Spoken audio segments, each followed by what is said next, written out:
பிறந்து இன்பத்தில் வளர்ந்து இன்பத்தில் மடிந்தவன் யாரும் இல்லை.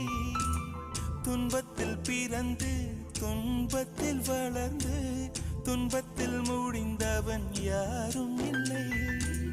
இன்பம் பாதி துன்பமும் பாதி இரண்டும் வாழ்வின் அங்கம். நெருப்பில் வெந்து நீரினில் குளித்தால் நகையாய் மாறும் தங்கம்.